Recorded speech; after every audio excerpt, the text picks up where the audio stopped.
خاموشی سے سنتی رہتی اور اس کے جانے پر پھر کام میں مصروف ہو جاتی۔ اب اس نے پوری توجہ پڑھائی پر مرکوز کر دی تاکہ بی کو مکمل کر کسی اچھی جگہ جاب کر سکے۔ اگرچہ اسے بہن پر بہت افسوس تھا، وہ ٹھیک ٹھاک کما رہی تھی لیکن اس کے باوجود گھر پر 1 روپیہ خرچ نہیں کرتی تھی۔ اس نے ساری ذمہ داری حلیمہ پر ڈال دی تھی اور خود اپنا بینک بیلنس بڑھانے لگی۔ سائمہ اور حلیمہ کے درمیان کافی بے تکلفی ہو گئی۔ کبھی کبھی وہ دونوں اپنے ذاتی معاملات پر بھی گفتگو کر لیا کرتی تھیں۔ اس نے اپنے بارے میں حلیمہ کو سبھی کچھ بتا دیا تھا۔ حلیمہ کی طرح اسے جاب کرنے پر مجبوری نہ تھی۔ اس کے والد ریٹائر ہو چکے تھے اور 2 بڑے بھائی برسر روزگار تھے۔ اس پر گھر کی کوئی ذمہ داری نہ تھی، لیکن وہ بڑی خوددار شخصیت کی مالک تھی۔ وہ اپنی ضرورتوں کے لیے کسی اپنے کے آگے ہاتھ پھیلانا نہیں چاہتی تھی۔ اپنے اخراجات پورے کرنے کے لیے وہ ملازمت کر رہی تھی۔ اس کی اپنی کزن سے منگنی ہو چکی تھی اور اگلے سال شادی کا پروگرام تھا۔ تم نے بھی اپنے دل میں کسی کی تصویر سجا رکھی ہے یا ابھی بھی یہ خانہ خالی ہے؟ باتوں باتوں میں اس نے حلیمہ سے ہنس کر پوچھا۔ یار، میرا خالہ زاد طارق مجھے اچھا لگتا ہے، لیکن ابھی تک اس نے کوئی ایسا اشارہ نہیں دیا جس سے اس کی چاہت کا اظہار ہوتا۔ ہو سکتا ہے وہ پہل کرنے میں جھجک رہا ہو۔ اگر تم اس کی حوصلہ افزائی کرو تو شاید اپنے دل کی بات زبان پر لے آئے۔ اس نے بغور اسے گھورتے ہوئے دیکھا۔ یار، دراصل ہمیں تنہائی میں بات کرنے کا موقع ہی نہیں ملتا۔ ہر وقت تو باجی سر پر سوار رہتی ہیں۔ تم کسی بہانے گھر سے باہر اس کے ساتھ نکلو اور اسے ٹٹولنے کی کوشش کرو، کام بن جائے گا۔ سائمہ کی تجویز معقول تھی، لیکن اس پر عمل کرنا بہت مشکل تھا کیونکہ وہ دونوں جاب کرتے تھے اور ہفتے میں صرف 1 روز چھٹی کا ملتا تھا۔ وہ کسی بہانے اس کے ساتھ باہر جاتی، اور پھر بہت جلد یہ موقع بھی ہاتھ آ گیا۔ حلیمہ کو ایڈمٹ کارڈ لینے یونیورسٹی جانا تھا۔ وہ اس سے پہلے وہاں کبھی نہیں گئی تھی۔ اس کے علاوہ اسے گھر سے 3 بسیں بدلنا پڑتی تھیں۔ اس نے طارق سے بات کی تو وہ بولا، اس کے لیے تو تمہیں خود یونیورسٹی جانا ہوگا۔ یہی تو مسئلہ ہے، میں بسوں کے دھکے نہیں کھا سکتی، تم اپنے ساتھ لے چلو۔ اس نے اتنی معصومیت سے کہا کہ طارق کا دل پسیج گیا۔ وہ بولا، ٹھیک ہے، میں 2 گھنٹے کی چھٹی کر لوں گا، تم صبح 9 بجے تیار رہنا۔ اس کے اندر مسرتوں کے کئی دیپ روشن ہو گئے۔ طارق کے جانے کے بعد امی ابو نے تو کچھ نہ کہا، لیکن سکینہ بول پڑی، کسی کا احسان لینے کی کیا ضرورت ہے؟ ہزاروں لڑکیاں تنہا یونیورسٹی جاتی ہیں، وہ بھی بسوں ویگنوں میں سفر کرتی ہیں۔ سب کے پاس تو اپنی گاڑیاں نہیں ہوتی نا۔ جو لوگ روز جاتے ہیں انہیں بسوں میں سفر کرنے کی عادت ہوتی ہے، مگر میں پہلے کبھی یونیورسٹی نہیں گئی، کالج تک ہی محدود ہوں۔ اگر کسی غلط بس میں بیٹھ گئی تو جانے کہاں سے کہاں پہنچ جاؤں گی، اور اس میں حرج ہی کیا ہے؟ طارق کوئی غیر تو نہیں ہے، ہمارا خالہ زاد ہے، اس کے ساتھ جانے میں کوئی قیامت نہیں آ جائے گی۔ حلیمہ نے جیسے بڑی بہن کو کھڑی کھڑی سنا دی۔ پھر بھی اچھا نہیں لگتا، وہ منہ بناتے ہوئے بولی۔ اس نے بہن کے اعتراض کو یکسر نظر انداز کر دیا اور طارق کے ساتھ جانے کے تصور میں گم ہو گئی۔ اس سے قبل وہ کبھی بائک پر نہیں بیٹھی تھی، اس لیے یہ احساس ہی اس کے اندر سرشاری پیدا کر رہا تھا۔ کیسا عجیب لگے گا جب میں اس کے ساتھ لگ کر بیٹھوں گی۔ موٹر سائیکل پر جھٹکے بھی تو لگتے ہیں، اگر کسی جھٹکے کے دوران میرا وجود اس سے ٹکرا گیا تو کیا ہوگا؟ وہ اس سے آگے کچھ نہ سوچ سکی۔ اس تصور سے ہی وہ بند آنکھوں سے مسکرانے لگی اور اندر کے سبھی جذبے روشنیاں سی بکھیرنے لگے۔ اگلی صبح وہ جلد ہی تیار ہو گئی۔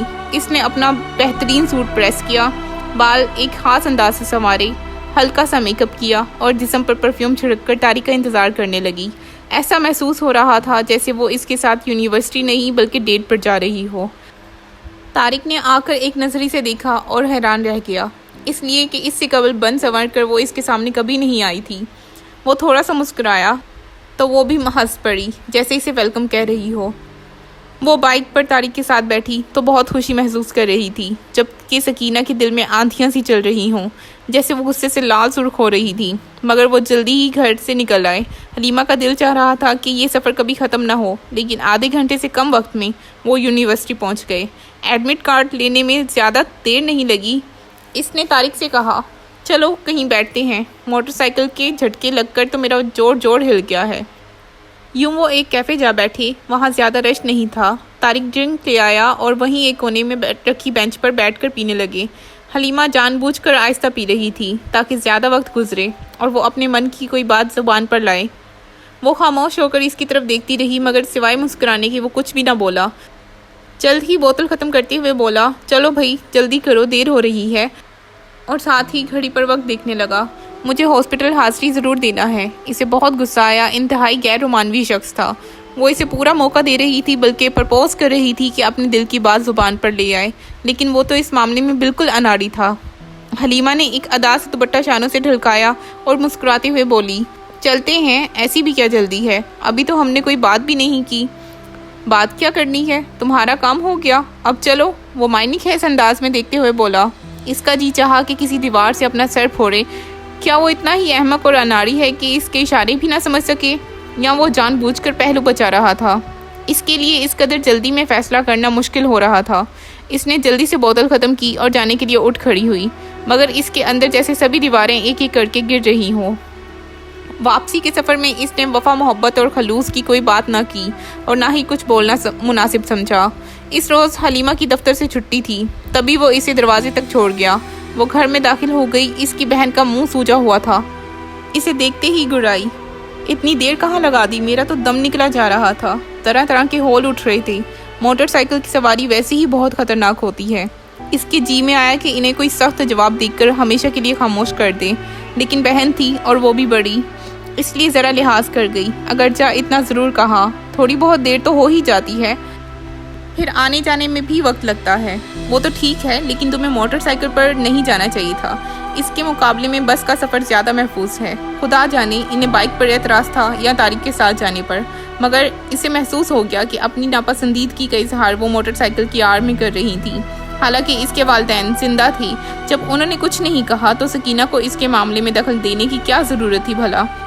حلیمہ نے دل میں فیصلہ کر لیا کہ وہ طارق کے ساتھ ضرور جائے گی، اور سچ تو یہ ہے کہ وہ اس معاملے کی گہرائی جاننا چاہتی تھی۔ وہ معلوم کرنا چاہتی تھی کہ بہن کو طارق کے ساتھ جانے پر کیا اعتراض ہے۔ اگلی صبح اس نے پوری روداد اپنی سہیلی سائمہ کو سنائی تو وہ بولی، دیکھو پیاری، پہلے ملاقات میں تو کوئی بھی کھل کر اپنے جذبات کا اظہار نہیں کیا کرتا، اور تمہاری محبت یک طرفہ ہے۔ اگر اظہار نہ کر سکو گی تو بہت خسارے میں رہو گی۔ 2-4 مرتبہ اس کے ساتھ باہر نکلو گی تو شاید وہ اپنے دل کی بات زبان پر لا سکے۔ دفتر کا ماحول بہت ہی خراب تھا، باس کی ڈانٹ ٹپٹ، وہی گھٹن سہمے ہوئے چہرے، وہ بڑی بے چینی سے ایک ایک دن کاٹ رہی تھی، کب اس کا بی کو مکمل ہو اور کب اسے دوسری جاب ملے۔ طارق نے اس سے وعدہ کیا تھا کہ وہ اس کے دوست کے والد بینک میں سینئر وائس پریزیڈنٹ ہیں اور وہ بینک میں جاب دلا دے گا۔ اس کے امتحان شروع ہوئے تو پھر آنے جانے کا مسئلہ پیش آیا، اس لیے کہ وہ پرائیویٹ امیدوار تھی اور سینٹرل یونیورسٹی ہی بنا تھا۔ طارق کو اس کی پریشانی کی وجہ معلوم ہوئی تو اس نے خود ہی اپنی خدمات پیش کر دیں، مگر اتنا کہ میں تمہیں صبح وقت پر سینٹر پہنچا کر اپنی ڈیوٹی پر چلا آیا کروں گا، واپسی پر تم بس سے آنا۔ اس کے لیے تو اتنا ہی کافی تھا، کیونکہ صبح کے وقت بسوں میں رش بہت ہوا کرتا ہے، جگہ نہیں ملتی اور بسیں وقت پر بھی نہیں پہنچتی۔ طارق کے ساتھ جانے پر کم از کم یہ اطمینان تو ہوگا کہ وہ وقت پر پہنچ جایا کرے گی۔ اب کی بار بھی اس کی بہن نے اعتراض کیا، مگر ماں نے انہیں بری طرح جھڑک دیا۔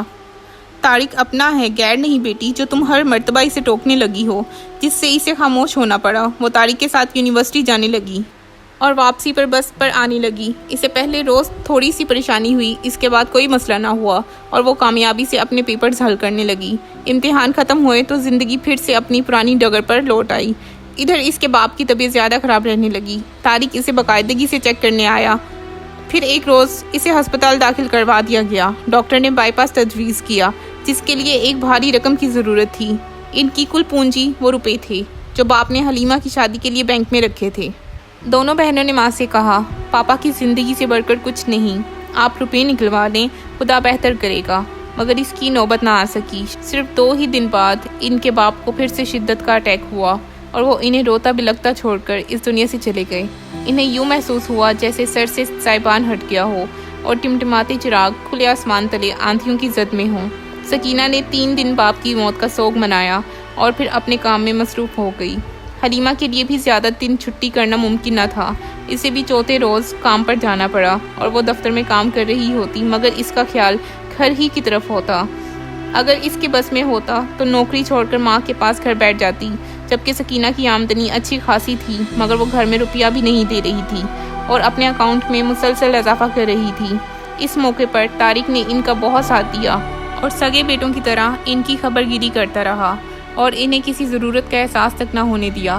جاتے جاتے ان کا باپ یہ کر گیا کہ جس مکان میں وہ رہ رہے تھے وہ بینک کا سارا روپیہ اپنی بیوی کے نام کر دیا تھا۔ حالانکہ انہوں نے باپ کو منع بھی کیا تھا، مگر وہ بولے، بیٹا اب میری زندگی کا کوئی بھروسہ نہیں اور میرے بھائی تمہیں یہاں رہنے نہیں دیں گے، جس سے انہیں خاموش ہونا پڑا۔ اور پھر وہی ہوا، ابھی چودھری صاحب کا 40واں ہی ہوا تھا کہ ان کے چچا بٹوارے کے لیے چلے آئے، مگر زمین کے کاغذات اور